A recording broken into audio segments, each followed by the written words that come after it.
Bonjour et bienvenue. Aujourd'hui, je vous propose une interview réalisée par la Psychologie pour tous. Dans cet épisode, nous allons aborder les schémas répétitifs amoureux et tout ce qui empêche de rencontrer la bonne personne. Je vous explique mon processus, mon cheminement et comment j'accompagne mes clientes à réinventer leur vie amoureuse elles aussi.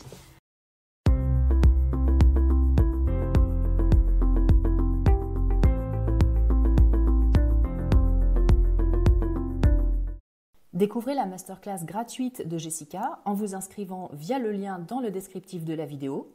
Et pour toute inscription au programme d'accompagnement de Jessica, bénéficiez d'un atelier gratuit de libération des blessures émotionnelles en mentionnant la psychologie pour tous à Jessica. Toutes les informations et les liens sont dans le descriptif de la vidéo juste en dessous.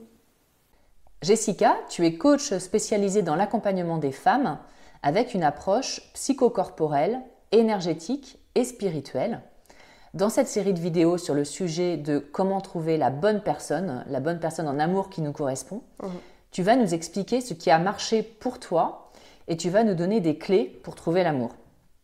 Dans cet entretien, tu vas nous parler de l'importance de prendre la responsabilité de sa vie et d'ouvrir les yeux sur ce qui nous a amenés là où nous sommes. Donc, la première question que j'ai envie de te poser, puisque finalement tu as créé cette activité de coach des femmes à partir de ta vie à toi et de tes expériences, et tu as voulu accompagner le plus de femmes possible sur ce sujet, quel a été le premier pas pour toi dans le fait de prendre la responsabilité de sa vie ? Alors, prendre la responsabilité de sa vie au niveau du domaine amoureux, c'est déjà de se rendre compte qu'on est dans un schéma, qu'on répète toujours les mêmes situations avec plus ou moins les mêmes partenaires et qu'on est toujours dans les mêmes souffrances, ou en tout cas pas dans ce qu'on veut vivre vraiment. Donc, quand il y a une récurrence comme ça, on se rend compte qu'on est enfermé dans un système qui ne nous va pas. Et donc là, c'est de réaliser, à chaque fois, ça ne peut pas être de la malchance, ça ne peut pas être le destin, ça ne peut pas être un coup du sort. Il y a forcément quelque chose à l'intérieur de moi qui crée ça. Donc la première étape, c'est ça, c'est de se retourner vers soi et de se dire, c'est pas un cas isolé ce que je vis, il y a une récurrence, je suis dans un schéma, donc il y a un truc à l'intérieur de moi que je dois aller regarder et sûrement libérer pour arrêter de vivre ça. Donc moi, ça a été mon premier pas, ça, de venir m'observer et comprendre quel est mon système et qu'est-ce que je dois changer. Et au bout de combien de temps, j'allais dire d'échec, pas forcément d'échec, mais de vie sentimentale non satisfaisante, oui. Même de grandes souffrances. Ouais. Au bout de combien de temps tu as fait ce pas de te dire mais j'ai une responsabilité dans ce qui m'arrive ? Au bout de plusieurs années, plusieurs relations, plusieurs schémas de souffrance qui sont plus ou moins toujours les mêmes. Il y a eu un moment, je me suis dit stop, là j'arrête de vouloir rencontrer les gens pour les mauvaises raisons. Mais évidemment, il y avait cette envie à l'intérieur de moi de vivre une belle histoire d'amour, d'être en couple, mais j'ai vraiment fait le choix très conscient de me mettre en pause et de me dire, là maintenant je vais m'occuper de moi. Il ne se passera plus rien tant que je ne me sentirai pas disponible, disposée pour fonctionner d'une autre façon avec le bon partenaire. Je ne me force plus et j'arrête de répéter les mêmes bêtises. Et en l'occurrence, si tu peux nous en dire un peu plus pour les personnes qui vont aussi se retrouver dans ce que tu as vécu, quel schéma, toi, tu voyais qui se répétait avant de faire ce travail de conscientisation ? Comment ça fonctionnait finalement tes relations amoureuses ? Alors moi, mon schéma, c'était le ring de boxe avec les hommes. Donc j'ai totalement mimétisé ce que j'ai connu dans mon enfance, de mes parents. Premier modèle qu'on a, c'est nos parents. En tout cas, ce sont nos référents, ceux qui s'occupent de nous, ceux avec qui on passe le plus de temps. Donc moi, mon schéma, c'était vraiment le couple ring de boxe. Disputes sans arrêt, beaucoup de violence relationnelle, pas de complicité, pas d'échange, à part cette violence, ces conflits permanents.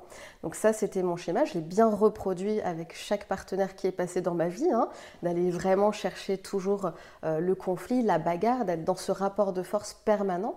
Donc aucune sérénité, évidemment, et puis aucune construction durable, saine, sereine. Donc il y avait ça, et puis aussi, j'ai dû beaucoup travailler sur ma valeur. Alors j'avais beaucoup aussi de croyances limitantes sur les hommes, sur le couple, évidemment. Les hommes sont comme ci, comme ça, le couple c'est ça, mais aussi beaucoup sur moi, ma valeur, qu'est-ce que je vaux, qu'est-ce que je mérite.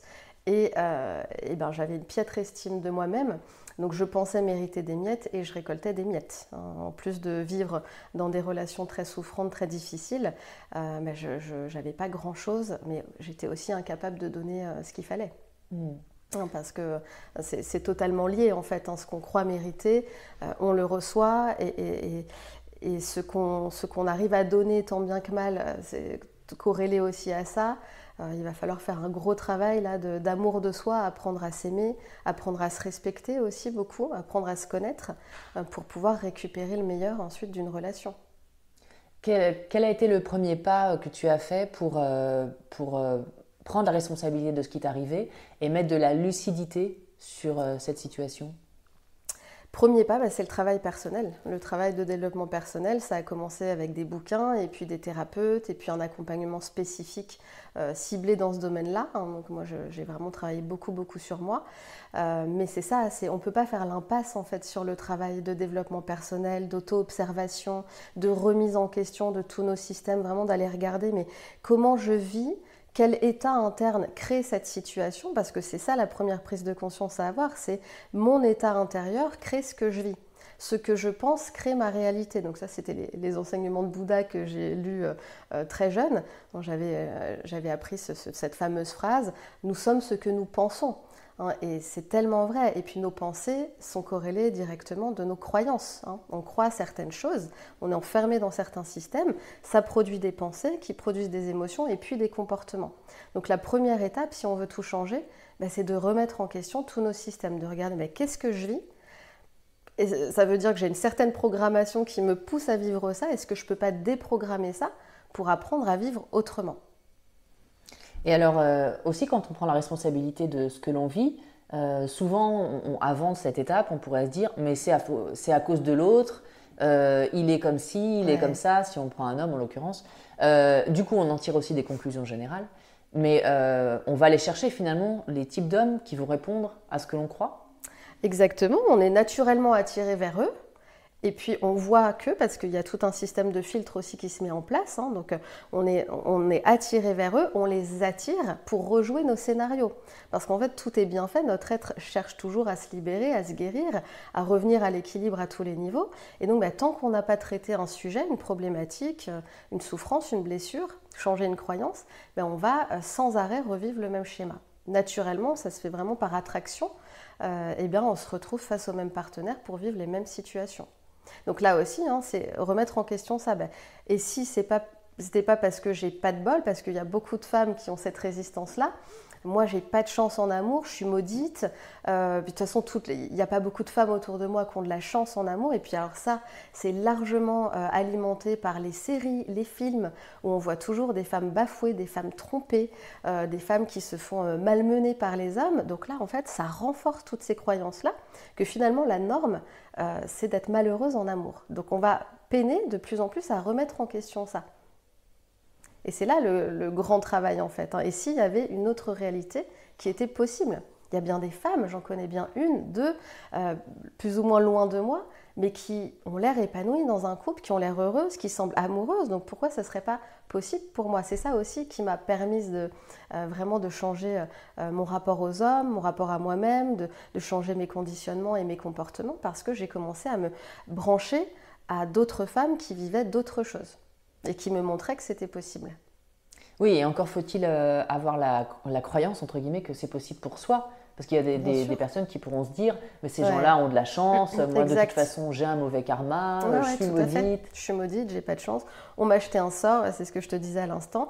Là encore, à quoi ça me sert de garder cette croyance? Est-ce que c'est vraiment vrai? On remet tout en question. Moi je travaille énormément sur tous les systèmes de croyances et changer de regard. Si je garde cette croyance, qu'est-ce que ça va créer pour moi?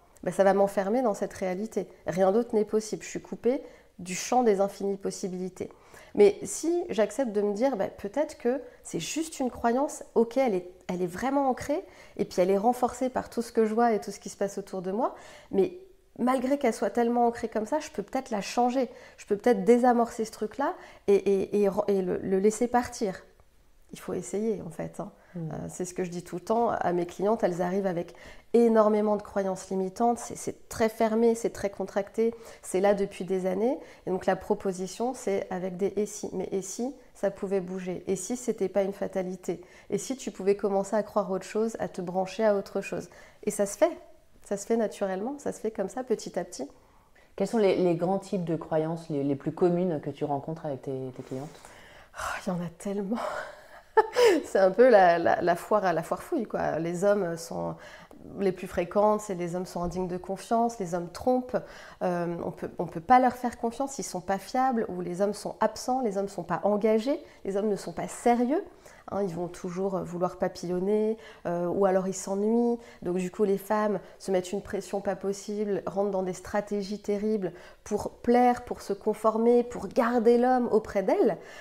C'est tout ce genre de croyances. Donc sur le couple aussi, hein, donc le couple c'est un ring de boxe, le couple c'est des engueulades, le couple c'est faire des efforts tout le temps, c'est faire des compromis. Et donc du coup, quand on a cette image du couple, on n'a pas envie d'y aller. Donc il y a beaucoup de femmes aujourd'hui qui sont célibataires, qui se disent mais pourquoi je trouve pas le bon partenaire et moi je veux vraiment, mais en fin de compte elles y trouvent leur compte dans ce célibat. Il y a beaucoup de tout leur système de défense est en alerte parce que cette représentation du couple, de la relation, c'est tellement noir, tellement négatif que elles vont mettre en place tout un tas de stratégies pour ne jamais rentrer en intimité avec quelqu'un. C'est des stratégies conscientes ou ça se fait inconsciemment? La plupart du temps, c'est très inconscient. C'est pour ça que tout le travail, c'est de faire remonter tout ça. Donc, il y a plein d'outils pour le faire, des outils bien spécifiques pour faire ça. On va faire remonter tranquillement les informations qui sont disponibles là. Puis ça se fait aussi en fonction de qu'est-ce qu'on est capable aujourd'hui de recevoir. Hein, je veux aussi rassurer les femmes par rapport à ça. Beaucoup de femmes se disent « Moi, j'ai trop de casseroles, trop de névroses, j'ai un passé trop douloureux. J'ai pas envie de mettre le nez là-dedans. Ça me fait peur. Qu'est-ce qui va se passer ?» Et en fait, moi, ce que je vois, mon expérience de thérapeute et aussi mon expérience personnelle, c'est qu'à partir du moment où on est prête à se libérer et à changer notre vie, on va y aller tranquillement. On va poser des intentions et comme tous nos systèmes sont bien faits, on va recevoir ce qu'on est capable de gérer et on va traiter dossier par dossier. Quelle est la première chose que tu dis aux femmes qui viennent te voir? Comment tu fais l'anamnèse, ce qu'on appelle en thérapie, une espèce d'état des lieux? Quelles sont les premières questions à se poser? Comment ça se passe? Quel est ton schéma? Quel est ton schéma amoureux? C'est ça la première question. Est-ce que tu as identifié ton schéma? C'est le cas d'habitude ou pas? Ouais, elles sont assez lucides là-dessus, sauf qu'il manque cette étape de l'autoresponsabilité. Bien souvent, oui, alors moi je tombe que sur des hommes comme ci, comme ça, je ne vis que ceci, cela, mais c'est de leur faute. Hein. Je ne prends jamais la responsabilité de ce que je vis là-dedans. Et donc, évidemment, la deuxième étape, c'est ça. C'est quelle est ta responsabilité là-dedans? En quoi tu pourrais être responsable de ça? Peut-être que ton histoire te conduit à vivre des choses comme ça. Donc il y a tout ce travail de faire venir à la conscience notre autoresponsabilité. Et ça, c'est une étape majeure qui est énorme et extrêmement libératrice quand on sort de la posture de victime, qu'on prend notre pouvoir, notre puissance, qu'on remet en question tout ce qu'on vit jusqu'à maintenant. Et si j'avais co-créé ça, et si j'avais une part de responsabilité là-dedans, mais déjà, on change de couleur, quoi. On n'est plus du tout la même femme dès les premières étapes de la transformation. Et c'est le retour que j'ai beaucoup, c'est que cette première phase-là, elle est vraiment très, très libératrice, très guérisseuse. Et alors du coup, comment on va faire ensuite pour changer? Parce que finalement, si on va toujours chercher les mêmes hommes, c'est qu'on est attiré par eux. Il y a quelque chose qui nous attire chez eux. Ouais. Comment on fait pour reprogrammer et être attiré par des hommes qui vont être pas comme ça? Eh bien, en fait, ce qui fait qu'on est attiré ou qu'on les attire, c'est qu'on dégage quelque chose, on dégage une énergie. On communique entre nous déjà par l'énergie. On le sent, ça, c'est pas ésotérique de dire ça. Qu'est-ce qui fait que notre énergie envoie telle information? C'est nos blessures et c'est nos croyances, c'est tout ce qu'on porte, qui est enfermé là à l'intérieur de nous.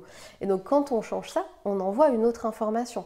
Il y a autre chose qui est écrit sur notre front. Parce que si je porte la croyance que les hommes sont tous infidèles, donc du coup mes comportements sont adaptés à ma croyance. Je suis suspicieuse, je me méfie, je ne rentre pas en intimité parce que j'ai peur d'être blessée tout le temps.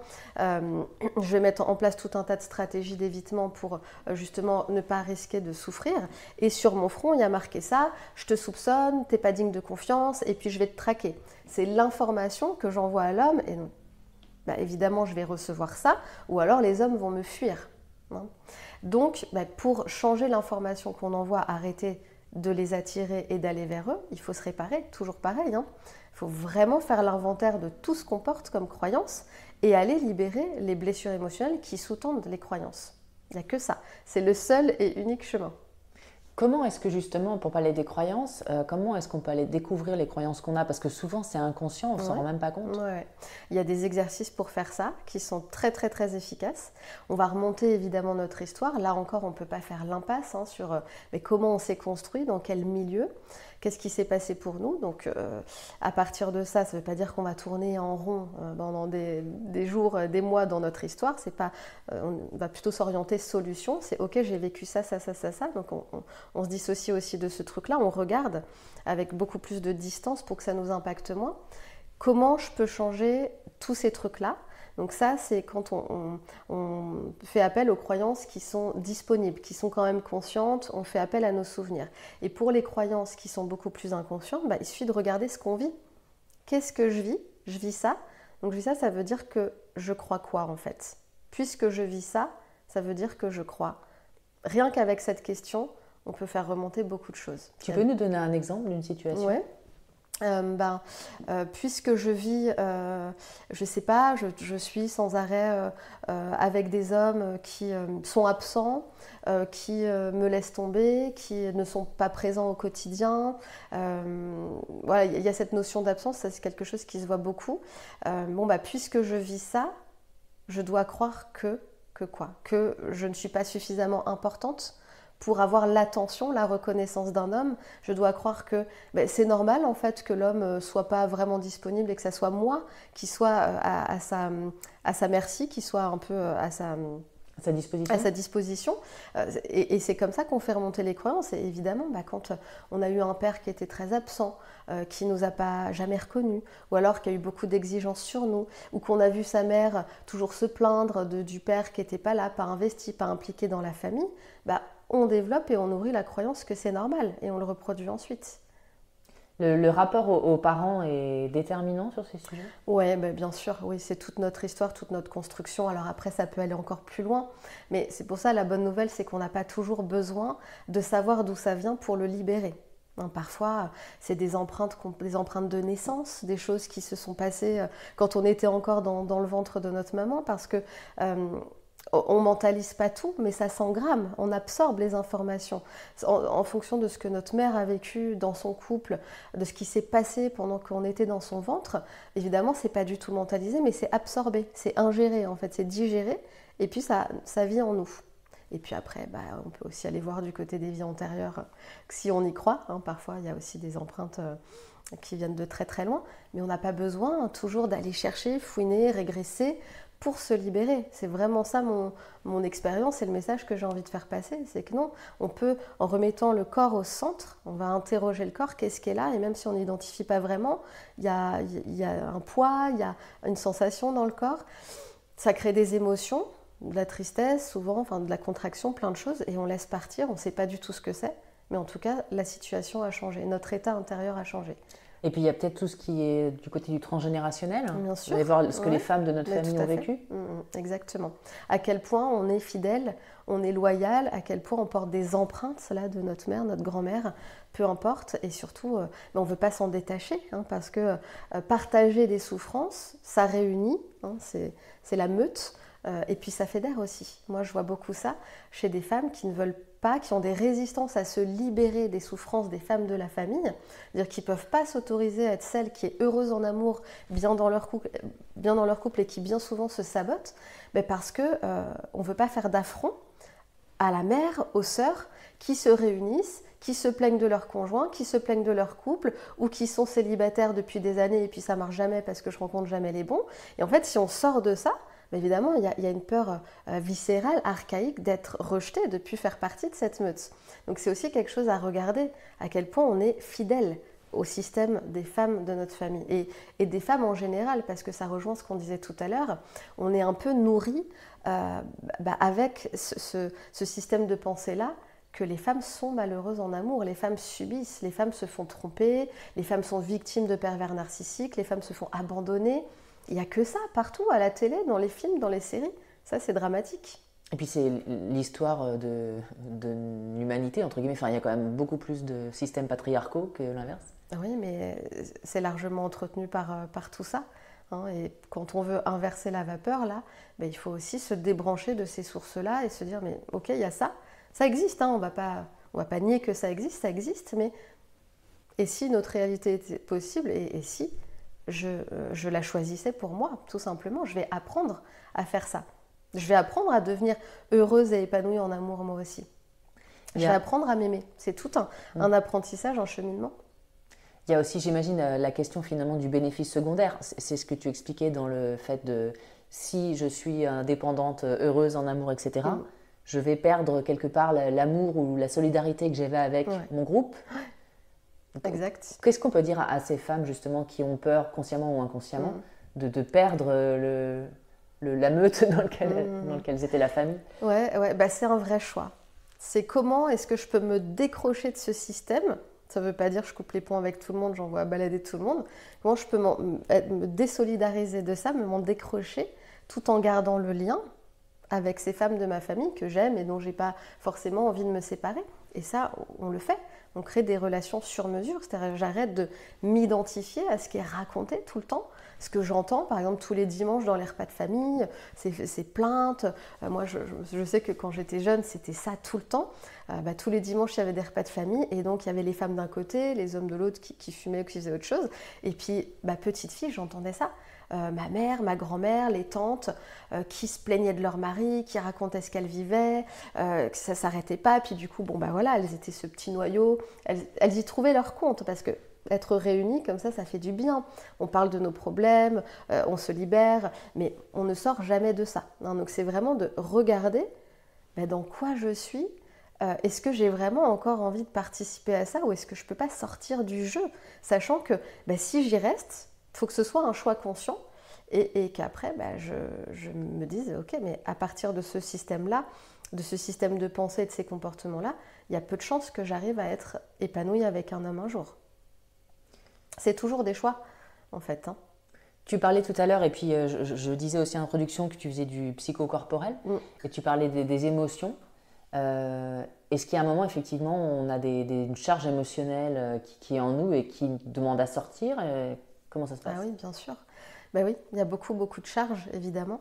On va à la rencontre du corps. Moi, dans mon approche, on replace le corps au centre parce que bien souvent, alors il y a beaucoup de choses inconscientes, mais la plupart des femmes, elles ont quand même de la lucidité sur ce qu'elles vivent, même si elles sont dans cette posture de victime dont on parlait tout à l'heure. Elles voient bien leur schéma, elles font souvent le lien avec leur enfance ou avec justement le transgénérationnel. Donc elles ont une vision assez claire, mine de rien, de ce qui est là, mais pour autant, elles n'en sortent pas. C'est-à-dire que les prises de conscience, parfois ça suffit, il faut une prise de conscience pour se libérer complètement, mais parfois, bien souvent, ça ne suffit pas.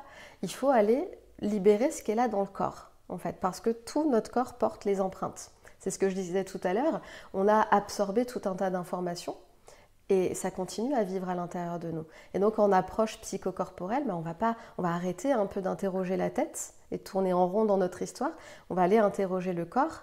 Et le corps va faire son job si on lui permet, son job de libération. Et donc on libère évidemment des grosses charges émotionnelles qui sont là depuis très longtemps, des croyances, des grosses blessures, et ça se fait tranquillement, sans se rouler par terre forcément, sans crier au secours, ça se fait. Et quels effets ça a du coup, une fois qu'on a libéré ces charges, qu'est-ce qui se passe? Toute la vie change, tout simplement. Toute la vie change. Il y a une reprise de pouvoir et de puissance qui est instantanée. Il y a la confiance en soi et en ses ressources qui montent tout de suite. Étant donné qu'on a libéré tout un tas d'informations erronées qui nous limitent, le champ des possibles se réouvre. Et puis, il y a cet élan de vie aussi qui revient, cette envie de « mais moi, je vais vivre autre chose, là, je vais choisir autre chose pour moi ». C'est assez énorme, c'est fantastique, cette transformation. Oui, parce que j'imagine que si c'est des charges qu'on a en nous, ça doit impacter d'autres domaines de notre vie que uniquement la relation amoureuse. Bien sûr, tout est lié. C'est une toile d'araignée de toute façon. Donc quand on travaille la dimension amoureuse, c'est les vases communicants, ça rejaillit bien souvent sur tous les autres domaines et vice-versa. Est-ce que tu peux nous raconter brièvement ton histoire à toi? Parce que je trouve que c'est très intéressant de voir comment ça s'est passé pour quelqu'un et tu es la meilleure personne pour le savoir pour toi. Oui. Alors à partir d'où? Parce que mon histoire est longue. À partir du moment où tu prends la conscience que en fait quelque chose se joue et que ça vient de toi. Et bien donc ce fameux moment où j'ai décidé, bon allez stop, là j'arrête le massacre. Je me pose, je me souviens, j'habitais à Paris et puis j'étais tout le temps avec mes copines, puis on sortait et puis on voulait absolument rencontrer un mec, il fallait qu'on se case. Là, les années passaient et puis on était toutes célibataires, toutes dans nos névroses à patauger dans nos schémas. Il n'y avait pas de remise en question à ce moment-là. Et puis surtout, ce qui est intéressant, c'est que je voulais vraiment rencontrer quelqu'un, je voulais revivre le couple parce que je l'avais déjà connu. Et moi, j'aime être en couple, j'aime être amoureux, j'aime vivre des choses à deux. Et je le voulais vraiment très fort. Et je le voulais tellement, je vibrais tellement le manque, donc je dégageais tellement cette information mais tout le monde me fuyait en fait. Donc j'en étais vraiment arrivée à me dire, mais en fait, donc là, ça renforce les croyances sur sa valeur parce que je concluais, mais en fait, ok, je rencontre personne et presque les hommes me fuient parce que je suis nulle, parce que je suis moche, je suis pas intéressante, je suis pas pertinente, je vaux rien, j'ai aucune valeur. Donc là, ça se renforce en fait le truc. Et donc, j'arrête ça, je me mets en pause et je me dis, je vais travailler vraiment, vraiment sur moi. Donc, on décortique tous les systèmes de croyances. Et là, on se rend compte de, ah oui, mais effectivement, je ne peux pas être heureuse en amour si je porte toutes ces croyances-là. Si je projette tout ça sur les hommes, si je crois tout ça à mon sujet, si je ne me sens pas méritante du tout, si je ne suis pas capable de donner moi, parce que c'est aussi ça, de regarder, mais là, je me suis sentie victime plein de fois dans mes histoires, mais qu'est-ce que j'ai fait moi en fait? Comment j'ai agi avec ces hommes-là? Qu'est-ce que j'ai donné? Comment tu agissais justement? Je donnais pas grand-chose. Déjà, je me donnais rien à moi. Donc, je peux pas donner à l'autre des trucs que j'ai pas, que je ne possède pas. Tu vois, si tu me demandes un ballon, je peux pas te le donner si je l'ai pas. Donc, je me donnais pas grand-chose parce que j'avais ce problème d'estime, de confiance et d'amour qu'il a fallu vraiment, vraiment travailler. Donc je donnais très peu au compte-gouttes, donc je ne pouvais pas recevoir non plus ce dont j'avais envie. Alors j'étais assoiffée d'amour et d'attention comme beaucoup de femmes, mais quand tu donnes rien, l'autre tarit le robinet aussi en face, c'est comme ça. Et puis je me comportais mal, c'est-à-dire que comme j'étais dans l'abus pour moi, j'étais dans l'abus aussi avec les autres. Ça se concrétise comment? Beaucoup d'exigences, beaucoup de demandes, donc sans rien donner ou très peu, beaucoup de comportements inappropriés, de violences relationnelles en fait. Je reproduisais ce que j'avais vu dans mon enfance, donc la violence relationnelle, d'être dans le rapport de force tout le temps, de ne pas forcément bien m'adresser à l'autre, de ne pas écouter ce que l'autre me dit, ses besoins, ce qu'il exprime, c'était que de la violence en fait, mon schéma. Donc là aussi, quand on se rend compte de ça, ah ouais, non mais moi j'ai agi comme ça. Donc en fait, je ne suis pas tellement victime, je l'ai aussi vraiment beaucoup provoqué. J'ai fait tout ça et donc il y a ce gros travail de réparation aussi à soi, mais à l'autre. Ça fait vraiment partie du travail, ça, d'aller... Alors, on n'est pas obligé d'aller sonner à la porte de nos ex, peut-être, si on peut le faire. Mais bien souvent, on ne peut pas le faire et c'est pas OK de toute façon. Mais il y a des rituels à faire pour pacifier les anciennes relations. C'est-à-dire s'excuser, reconnaître comment nous on a été, ce qu'on a mis dans cette relation, les souffrances qu'on a infligées aussi peut-être, l'exprimer tout ça, et puis remercier aussi pour la contribution que cette relation malgré tout a été. Parce que même s'il y a beaucoup de femmes qui sautent au plafond quand je dis ce genre de choses au départ, il y a forcément eu de la contribution dans cette relation. Ça nous a forcément servi à vivre quelque chose et à passer un palier. Quand je t'écoute, ce que j'entends effectivement, c'est que quelque part, tu cherchais à ce que l'homme vienne te réparer ce dont tu avais manqué. Bien sûr, oui, tout à fait. Donc, ce n'est pas une relation saine d'amour. Non. En fait, on est dans cette relation-là de chercher un sauveur à tout prix. Quand on ne prend pas la responsabilité de ce qu'on est, de ce qu'on vit, on projette ce besoin, cet intense besoin à l'extérieur et on va chercher un sauveur, bien sûr. Donc j'imagine qu'il faut commencer par se sauver soi-même. Toujours, tout part de nous, tout. C'est toujours nous, c'est nous et après ça bouge dehors. C'est jamais l'inverse. C'est jamais non mais j'attends, je vais bien finir par rencontrer quelqu'un qui veut s'engager. Non. Engage-toi d'abord toi-même avec toi, apprends à t'aimer, c'est un vrai cheminement, à te respecter, à sortir des abus, à te donner le meilleur à toi et ensuite tu verras que comme par magie, il y a tout un tas d'autres profils d'hommes qui vont arriver et qui vont être conformes à ça. Donc parce qu'à la base, effectivement, il y a aussi un problème d'estime de soi et de confiance en soi. Oui. Et j'imagine que quand on n'a pas d'estime de soi suffisante, quelque part, on est aussi prête à tout pour quelqu'un et on ne se respecte plus. Oui, on est dans les abus, c'est le cas de presque toutes les femmes, alors à des niveaux différents évidemment et avec des formes différentes, mais bien sûr, on se contorsionne pour être aimé, on s'adapte, on se conforme, on attend que l'homme veuille bien être disponible. Ça prend tellement de formes, hein, on se force à faire plein de choses dans la relation.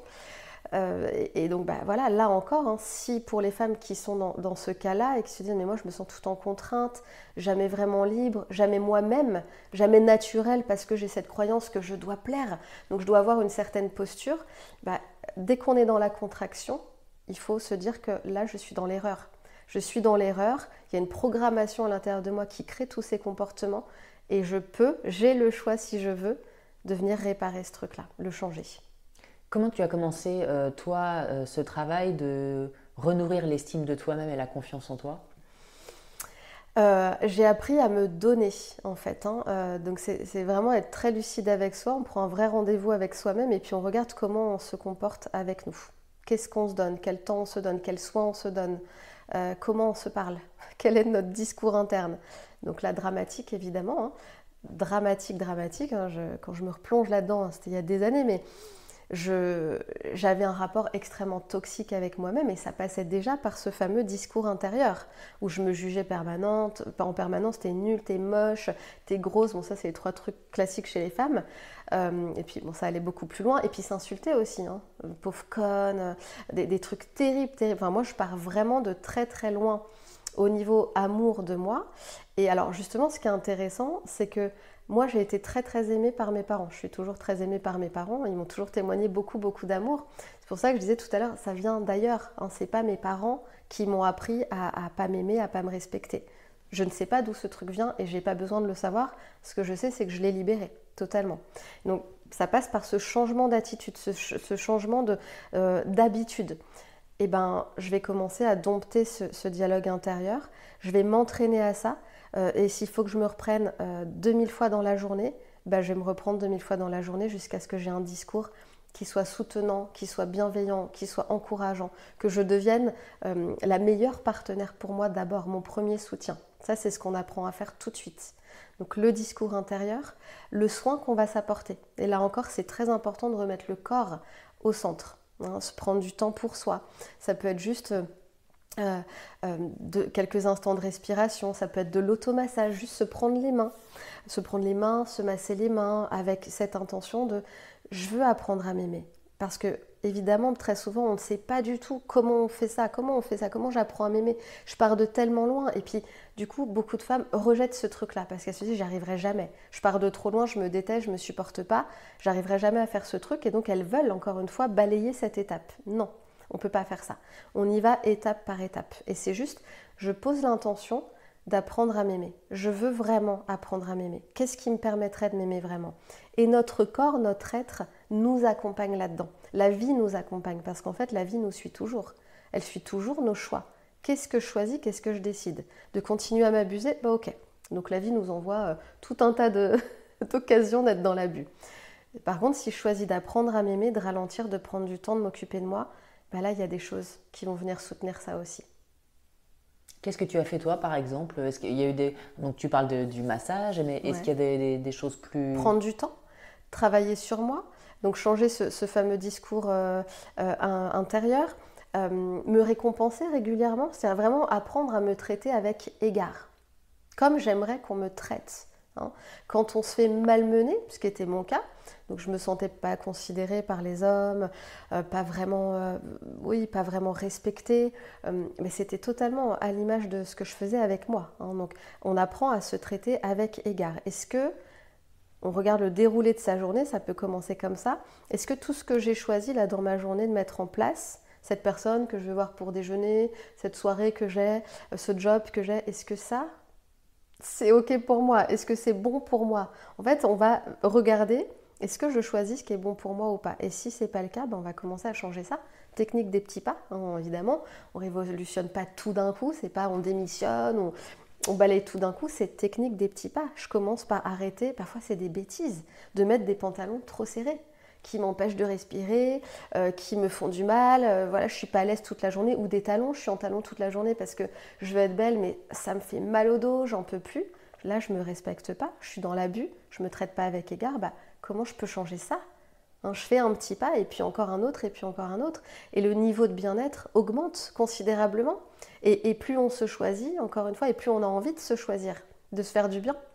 C'est pas facile du tout parce que ce que tu dis, parce que on est dans une société où la femme est globalement un objet sexuel quand même dans la communication, dans les publicités, où les femmes vendent tout et n'importe quoi à partir du moment où elles sont jolies et pas trop habillées. Donc on a, les femmes, nous, cette croyance que de toute façon, il faut être belle, parfaite pour plaire. Et là, tu nous dis que, en fait, pas forcément. Alors, pas forcément. Après, il y a un juste milieu dans tout. On peut continuer à se sentir belle sans s'infliger des souffrances avec nos talons ou nos chaussures. Il faut juste trouver le bon moyen. Et puis, c'est aussi, encore une fois, sortir du jeu. Oui, il y a cette réalité où la femme, elle est hyper sexualisée. Et donc, il y a toute une catégorie d'hommes qui vont avoir un focus sur la femme comme ça. Alors, moi, j'aime les talons, j'aime les femmes qui ont des grosses poitrines, ceci, cela. Oui, ça existe. Mais est-ce que c'est un homme comme ça qu'on veut dans notre vie? Moi, c'est la question que je pose à mes clientes. C'est un homme comme ça que tu veux dans ta vie? Est-ce que c'est ça que tu veux vraiment? Ou est-ce que tu veux un homme mais qui est capable de voir ta beauté, qui est capable de te reconnaître vraiment, avec qui tu peux être toi-même? Est-ce que tu veux attirer un homme qui est conscient, qui est aussi dans cette démarche d'introspection, de développement, de relations authentiques, de relations sincères? Ou est-ce que tu veux un homme qui base tout son rapport aux femmes sur la sexualité ou sur l'apparence? C'est encore une fois un choix. Bien souvent, les femmes elles me disent « mais ouais, c'est vrai, en fait, non, mais en fait, non, il ne m'intéresse plus parce que c'est pas ça que je veux au fond. Je veux autre chose. » Donc là, je vais me faire le cadeau, mais de laisser partir tous ces bonhommes-là, qui étaient encore dans mon champ, et de me tourner vers d'autres hommes, parce qu'il y en a plein. Et en fait, ce qui fait souvent que les femmes se maintiennent auprès de un certain type d'hommes, c'est qu'elles ont la croyance qu'il n'y a que ça. Donc ça, je leur rappelle, non, il y a ça, et puis il y a ça, puis il y a ça, puis il y a ça. En fait, là, tout est possible. Il y a tout un tas d'hommes qui peuvent te correspondre en fonction de ce que tu veux, de comment tu as envie de fonctionner. Et tu as juste à te débrancher de ça et à te brancher là. Moi, je l'ai vu dans ma vie perso, évidemment. Ma première expérience était impressionnante, même dans mon réseau d'amis. Et évidemment, dans le réseau sentimental, quand j'ai commencé à me traiter avec égard et à m'honorer, mais tout a changé comme par magie. D'autres hommes sont arrivés. Et puis moi, je les ai vus aussi, ces autres hommes, alors qu'avant, j'étais incapable de les voir. Je voyais que les abuseurs, entre guillemets. Donc il y a ça. Et au niveau des amis, mais pareil, quand on arrête les abus, ça se joue, donc, comme on disait tout à l'heure, dans tous les autres domaines de notre vie, des amis totalement différents, des partages totalement différents avec des hommes. Et même encore aujourd'hui, je vois que les hommes que je rencontre dans notre cercle d'amis, par exemple, peu importe dans les activités avec les enfants, c'est des hommes qui sont bien avec leur femme, qui sont hyper respectueux. La femme, elle est super épanouie aussi, elle vit le bonheur amoureux. Enfin, maintenant, je ne perçois que ça. Alors qu'avant, je ne percevais que l'inverse. C'est juste parce que je me suis branchée à une autre réalité, tout simplement. Oui, tu avais un radar qui n'était pas sur les gens heureux, épanouis. Exact. Mais sur un autre type de relation. Oui, sur la souffrance amoureuse, sur la violence relationnelle, sur tout ce que je devais faire être pour plaire. Parce que bien sûr, il y a cette pression, et moi j'étais vraiment dedans aussi, où l'apparence était au centre, et puis je m'infligeais des souffrances pas possibles pour être belle, pour plaire, pour correspondre aux critères. C'était ça, comme pour beaucoup de femmes. Et ce qu'il faut regarder aussi, au-delà de, quand on fait un état des lieux, on va dire, de sa vie amoureuse, est-ce qu'il faut aussi regarder au-delà de la vie amoureuse, à savoir, comme tu disais, le travail, etc. Parce que j'imagine que si on n'a pas d'estime de soi, on n'est peut-être pas non plus dans un travail qu'on aime. Bien sûr.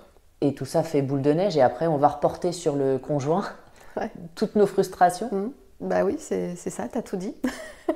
Évidemment, quand on est dans l'abus, on ne peut pas se construire une vie qui fonctionne pour nous. Donc en fait, souvent il n'y a rien qui fonctionne. On n'est pas épanoui, on n'est pas à la bonne place, on n'est pas auprès des gens qui nous font du bien. On n'est pas dans une bonne façon de relationner avec nous.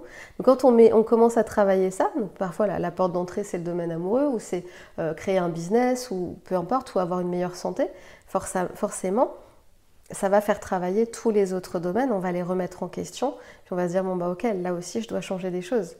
Je dois complètement, finalement, tout changer, mais je vais le faire par étapes, je vais le faire tranquillement. Parce que oui, bien sûr, on peut pas, ça peut paraître bateau, banal de dire ça, mais tout commence par nous. On ne peut pas être bien avec l'autre tant qu'on n'est pas bien avec nous, tant qu'on ne trouve pas notre propre épanouissement. On ne peut pas demander à l'autre de nous épanouir.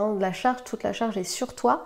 Et donc tu dois m'apporter du bonheur, du bien-être, parce que moi, dans ma vie, c'est la merde. Parce que moi, je ne suis pas capable de le faire toute seule. Et je ne suis pas capable de le faire toute seule. Et donc, encore une fois, quand on envoie cette vibration, qu'est-ce qu'on récupère, quoi? Mais non. Ça marche pas, ça ne fonctionne pas. C'est comme si c'était écrit sur notre front. J'ai besoin de toi, j'ai besoin que tu me sauves. Viens combler toutes mes carences affectives et tous mes problèmes. Donc les hommes se barrent. En tout cas, les hommes qui sont, entre guillemets, sains dans la relation vont partir. C'est pour ça qu'on ne peut pas connecter avec quelqu'un avec qui on vivra quelque chose de différent. Parce que là, on va juste attirer les hommes avec qui on a l'habitude de connecter, ceux qui veulent nous sauver, ceux qui sont un peu pervers sur les bords, et on ne sort jamais de notre schéma. Et alors pourquoi justement un homme qui veut nous sauver, au final, c'est pas non plus le bon plan? Parce qu'on doit se sauver nous-mêmes avant toute chose et que la béquille ça dure un temps, l'autre va se lasser et puis nous on développera jamais nos ressources. Un temps qu'on a quelqu'un qui fait le job à notre place, on ne fait pas grandir nos ressources intérieures. On se prouve jamais qu'on est capable, on dépasse jamais nos peurs, on sort jamais de la zone de confort. Donc déjà c'est hyper toxique pour nous, ça nous enferme, ça nous réduit. Et puis l'autre, au bout d'un moment, peut-être va se lasser et va vouloir aller sauver quelqu'un d'autre ou sortir de son schéma, j'en sais rien. Mais qu'est-ce qu'on peut construire sur cette base-là? Pas grand-chose de durable ou en tout cas d'épanouissant. Qu'est-ce que c'est? Alors là, je te fais une question à l'envers. Qu'est-ce que c'est pour toi une relation saine d'amour entre un homme et une femme, puisque là, on parle de ce schéma-là? Une relation dans laquelle on se sent bien, dans laquelle on se permet d'être soi, totalement soi. Encore une fois, sans toutes les pressions dont on parlait tout à l'heure. Je suis dans mon authenticité, j'ose me montrer telle que je suis. Et donc, l'autre peut en faire autant et on peut être dans un vrai partage. Parce que qu'est-ce qui permet, une fois qu'on est avec la bonne personne, de faire durer cette relation, de la rendre de plus en plus consciente et qui plafonne pas et qui est évolutive? C'est la communication. La communication, c'est ce qui permet de nettoyer la relation. Bon, ça, je le dis souvent à mes clientes, mais une relation, c'est vivant. Donc, comme tout ce qui est vivant, ça produit des déchets régulièrement, parfois sans qu'on s'en rende compte. On laisse un peu trop passer de temps, on n'a pas vraiment communiqué, on n'a pas été dans un échange constructif. Du coup, y a un tas d'ordures là à dégager. Ça crée souvent une crise, parfois. Et donc, c'est ok, c'est salvateur, on va regarder tout ce qui est là.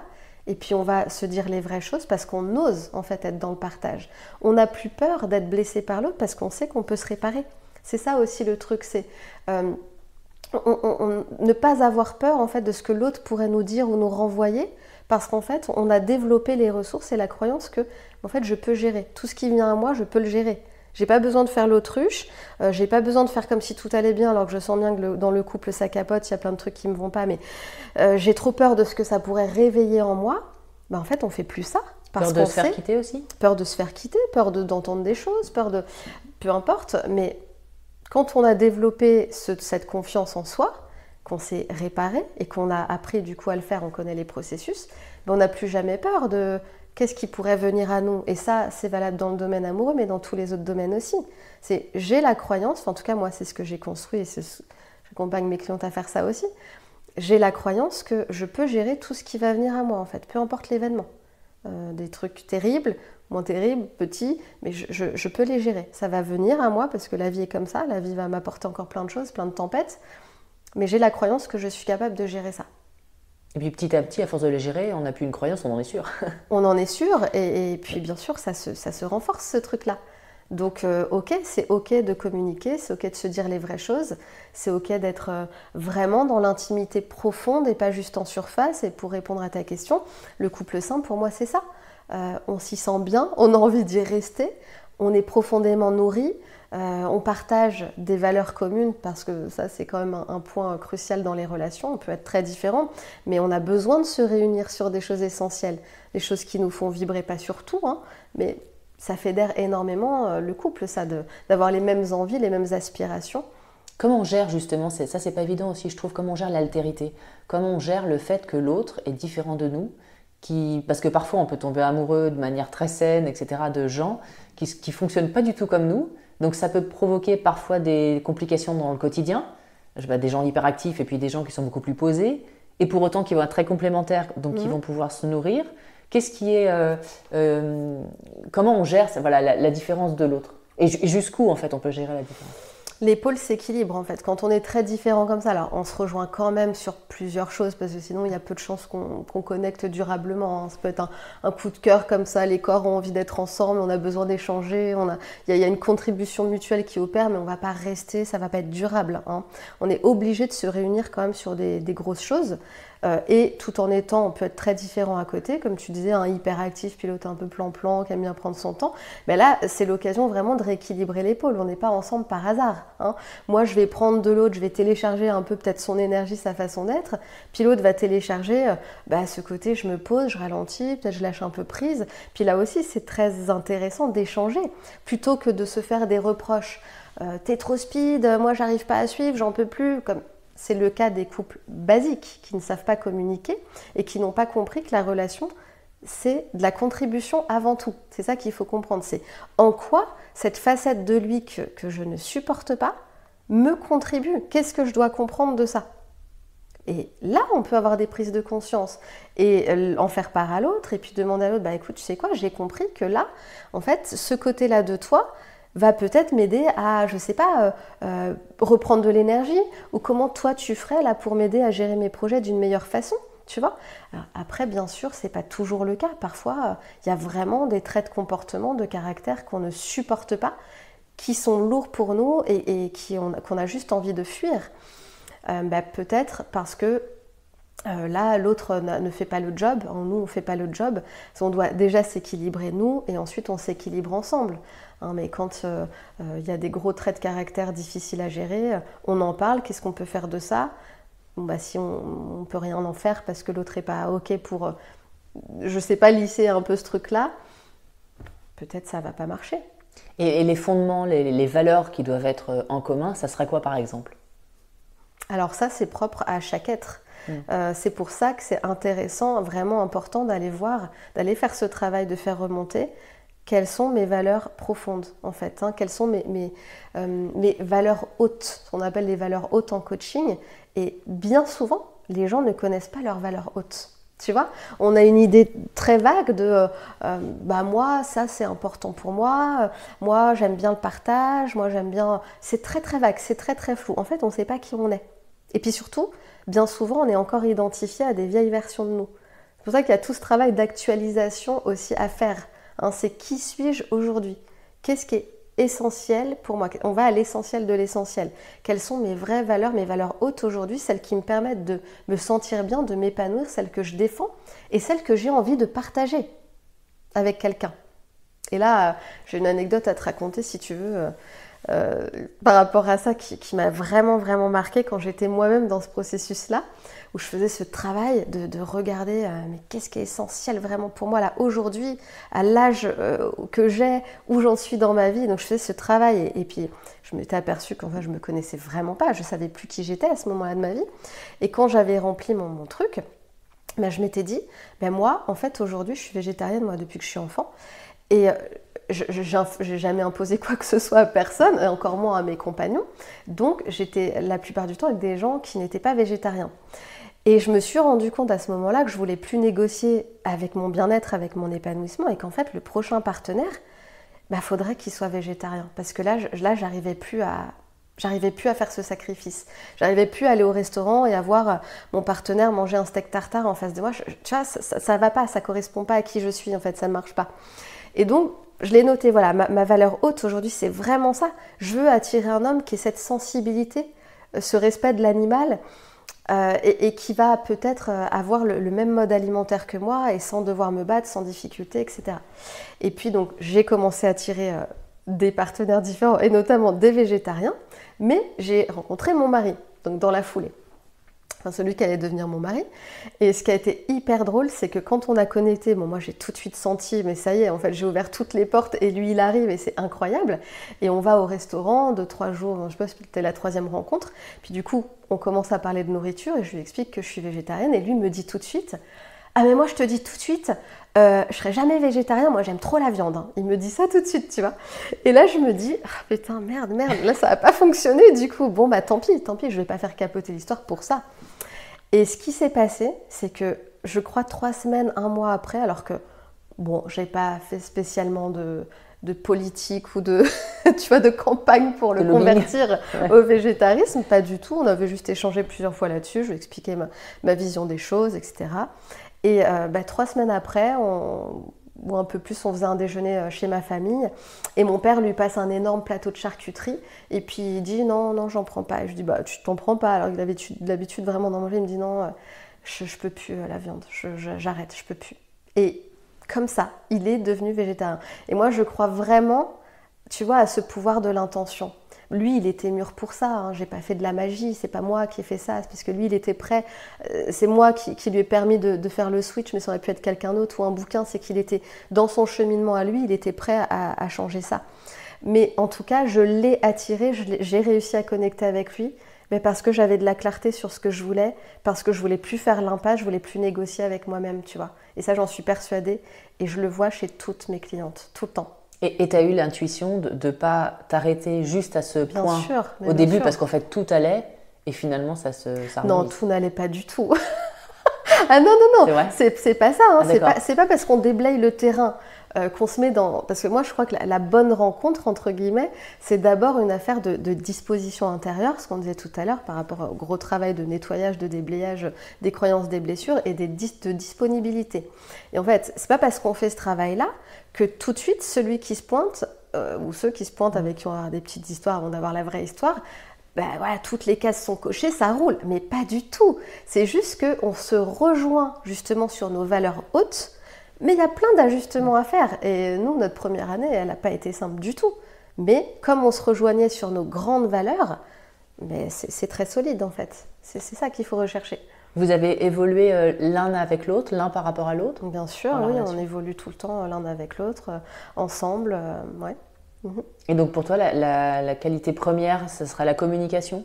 De parler, de dire les choses? Oui, bien sûr. Oui, peu importe ce que ça implique derrière. Peu importe ce que ça implique. Et puis, oui, c'est aussi une sortie de zone de confort, mais c'est apprendre à se positionner, à choisir la place qu'on veut avoir dans notre couple aussi. Hein, ne pas attendre que quelqu'un nous donne notre place, qu'un homme nous donne, choisisse pour nous à quelle place on va être. C'est non, moi j'ai envie de fonctionner comme ça dans ce couple, voici ma place, voici comment je pose mes limites, voici comment j'exprime les choses. Et l'autre est capable d'en faire autant parce qu'on connecte avec des gens qui ont fait le job en général, hein, qui fonctionnent sur les mêmes vibrations que nous. Et du coup, là, la magie opère.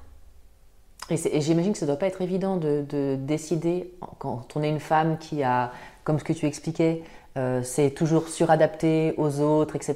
Je veux me faire aimer, je veux être belle, gentille, etc. Toutes les qualités qu'on me demande. Et là, dans une relation amoureuse qui est quand même très compliquée, de dire ma place, elle est là. J'imagine que ça doit être...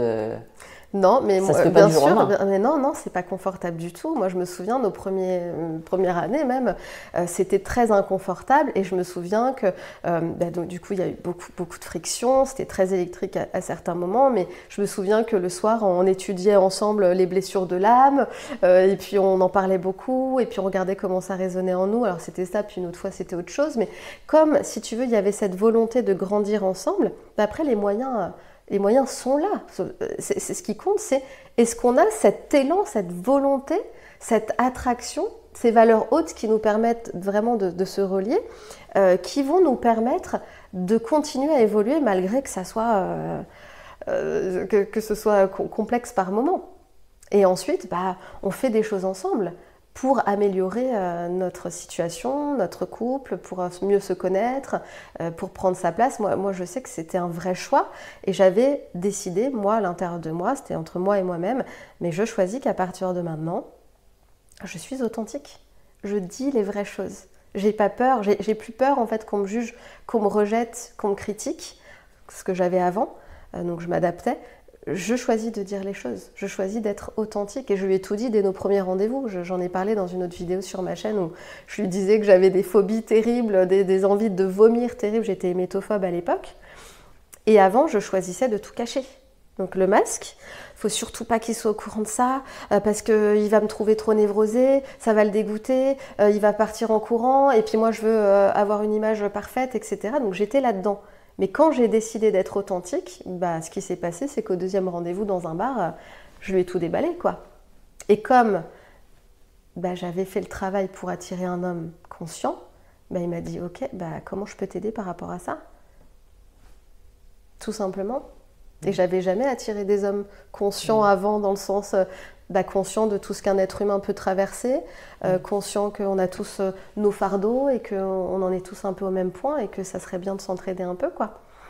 Mais est-ce que tu penses que finalement on attire des gens qui ont quelque part le même niveau de conscience que nous, même si on n'a pas les mêmes problèmes? Évidemment, c'est certain. C'est-à-dire quand tu acceptes aussi de voir où t'en es toi, parce que combien de femmes abaissent leur niveau de conscience pour s'adapter, encore une fois, à des partenaires qui leur vont jamais. Quand tu acceptes de voir, mais ok, moi j'en suis là, ça n'a rien à voir avec l'ego, c'est juste je suis consciente de où j'en suis, comment je vois la vie, qu'est-ce qui est essentiel pour moi, etc. Je le vois et je le revendique et je l'honore. En fait, j'attire à moi des partenaires qui sont sur cette même strate énergétique. Pour conclure cet entretien, donc tu accompagnes les femmes en coaching et tu les aides. Comment ça fonctionne? Comment on peut faire si on a envie de te contacter de manière concrète et pratique? Ouais. Oui, j'ai mis au point, donc par rapport à tout ça, par rapport à mon histoire et à toutes les femmes que j'ai accompagnées depuis 11 ans en individuel et qui avaient toutes les mêmes problématiques évidemment, j'ai mis au point une vraie formation, une vraie méthode qui s'appelle Puissance Femme, parce que je suis très attachée à ce mot, puissance, reprendre sa puissance, reprendre sa responsabilité pour créer sa vie et arrêter de la subir.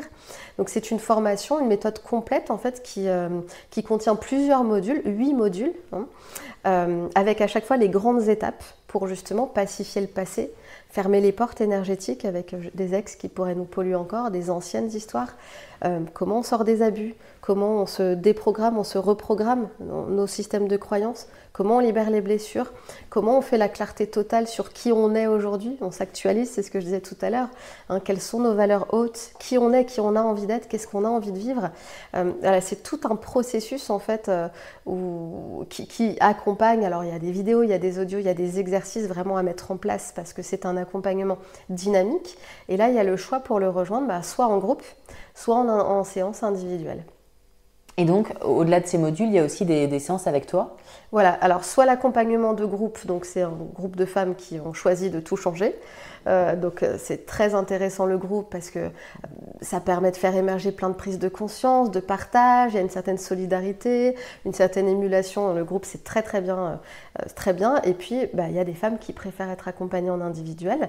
Donc il y a toujours la plateforme évidemment, où il y a tout le travail dessus, toute la méthode à suivre, et les rendez-vous en individuel ou en groupe.